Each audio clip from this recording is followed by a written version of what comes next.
वैदिक पर्सपेक्टिव के इस YouTube चैनल को सब्सक्राइब करें, वीडियो को लाइक व शेयर करें।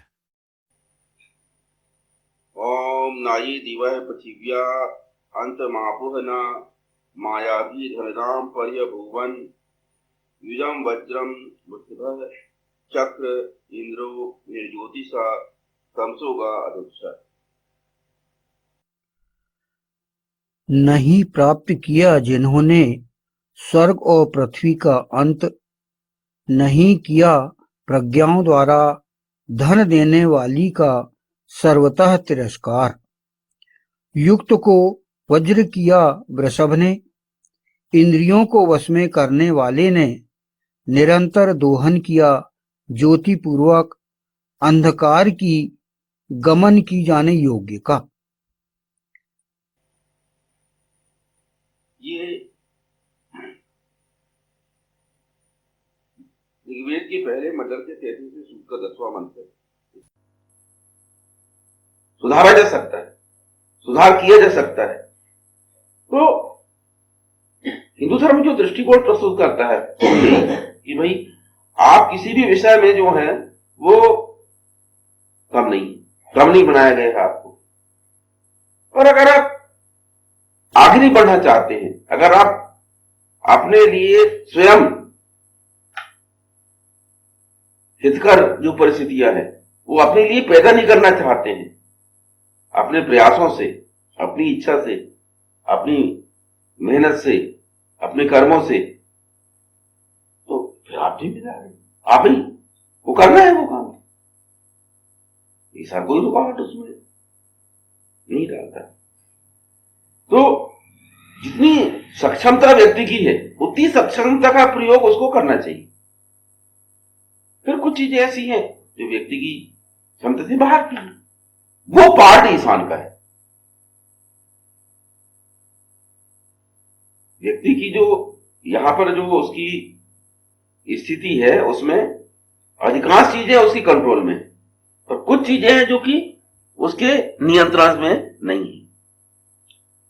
तो जो नियंत्रण में नहीं है हम उनके विषय में ज्यादा चर्चा करते हैं, और उनके विषय में सोच सोच के हम जो है वो परेशान रहते हैं, और जो हमारे नियंत्रण में है हम उन बातों पर ध्यान नहीं दे पाते। क्या करें यार, हम तो, हमारा जीवन हम पे निर्भर नहीं है, हम जो है दूसरों पर निर्भर है।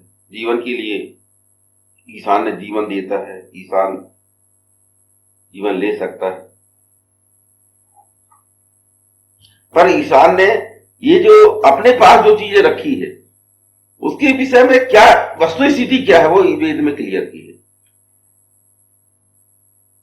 ईशान ने जो भी चीजें अपने हाथ में रखी हैं वो ईशान कैसे उन चीजों को, उनके विषय में उसका क्या व्यवहार है, उसका क्या नियम है, वो सब वेद में उसने। तो जीवन के विषय में जो ईशान का दृष्टिकोण है वो यही है कि ये व्यक्ति के हाथ पे, व्यक्ति जो है वो उसको मैनेज कर सकता है, सक्षम बनाया गया है, तो बहुत बेहतर बना सकता है, और अपना स्वर्ग जो है वो यहीं से प्रारंभ कर सकता है। अपने लिए सारी सुख सुविधाएं स्वयं यहां से ही प्रारंभ कर सकता है। उसको उसके लिए मरने की जरूरत नहीं कि भैया मरेंगे तभी पता लगेगा कि ऐसा होता है, ऐसा कुछ भी जरूरी नहीं। ये भी क्लियर करता है। पर वही बात है कि हम जो है इन सब चीजों पर विश्वास न करके, हम इन सब चीजों पर ध्यान न देकर हम उन बातों पर ध्यान देते हैं जो कि हमारे आसपास समाज में प्रचलित है, और वो हमारे दिमाग में ज्यादा बैठी हुई है। हम जो है उस दृष्टिकोण से हमने एक धारणा बना के रखी, और उस धारणा में मनुष्य बड़ा ही कमजोर आदमी। तो वहां जो है जो वृत्र विश्व ने जो कुछ मनुष्य के विषय में आज जाना है, या आज जो दृष्टिकोण वृत्र विश्व का मनुष्य के विषय में है वो बहुत ही निगेटिव, और उस हिसाब से मनुष्य की जो हैसियत है वो बहुत बढ़िया नहीं है। बहुत अच्छी नहीं, और हम सब उसी चीजों, वही सब विचार हम भी रखते हैं अपने विषय, और उसको बदलना भी नहीं। तो नहीं चाहेंगे तो कोई दिक्कत नहीं, कोई आपको विवश नहीं करेगा, और अगर आप चाहेंगे तो आप बदल सकेंगे उसको, कोई रोक भी नहीं सकेगा आपको।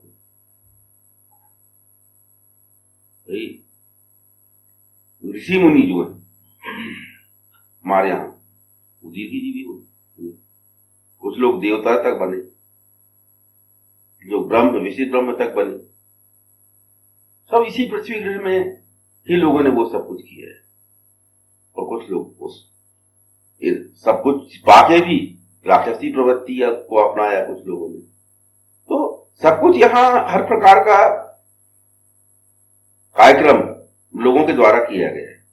अब उसमें से आप किस चीज को प्रेरणा अपने लिए बनाते हैं, और फिर आप अपने जीवन में क्या करते हैं, ये आपको डिसाइड करना पड़ेगा, है ना। और फिर जब जितने लोग हैं उनमें से व्यक्तिगत तौर पर लोग जो है क्या अपनाएंगे, क्या दृष्टिकोण अपनाते हैं, उसके आधार पर एक फिर क्या है कि औसत निकाला जाता है।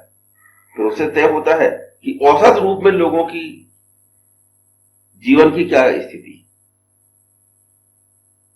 पर जब अधिकांश लोग ही गड़बड़ रहेंगे, अधिकांश लोग में नेगेटिव मेंटेलिटी के रहेंगे, तो औसतन भी वही निष्कर्ष आएगा। ऐसा तो क्या होता है कि कोई किसी को बताता नहीं, कोई किसी को बोलता नहीं, पर एक दूसरे को देख के हर कोई अपने लेवल पर समझ जाता है कि क्या करना है। ये होता है, किसी कोई बोलता थोड़ी ना है कि तुम नेगेटिव मेंटेलिटी अपना, पर हम जब देखते हैं तो देख के हम खुद निष्कर्ष निकालते हैं, और खुद हम समझ लेते हैं कि अरे यार ऐसा बेकार है, ऐसा करना है, बस हो गया। आपने एक्सेप्ट कर लिया, वो रियलिटी आपकी बन गई। आपकी रियलिटी में क्या है, जो आपने तय कर लिया, आपके लिए चीजें वैसी हो गई, जीवन के विषय में आपने तय कर लिया, वो आपकी रियलिटी हो गई। अब उस हिसाब से आपकी बाकी गतिविधियां जो है वो नियंत्रित होगी। वेद को पढ़ने से जो खास परिवर्तन जो व्यक्ति को लाना चाहिए वेद को पढ़ने के बाद, वो ये लाना चाहिए कि अपनी जो भी मानसिकताएं हैं, अपनी जो भी पूर्व निश्चित धारणाएं हैं, उनको बिल्कुल बेरहमी से उनको चेंज करना चाहिए। ये करना चाहिए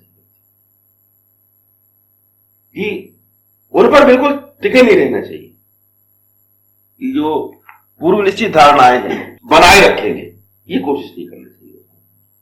उसको बदलने के लिए उसको व्यक्ति को जो है वो तैयार रहना चाहिए।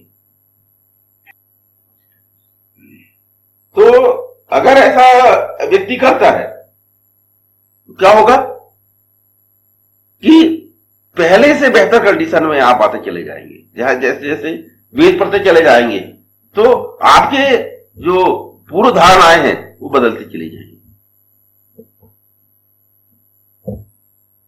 पर व्यक्ति क्या करता है कि वेद पढ़ने के बाद टेली करता है उस चीज से जो कि आज चल रही,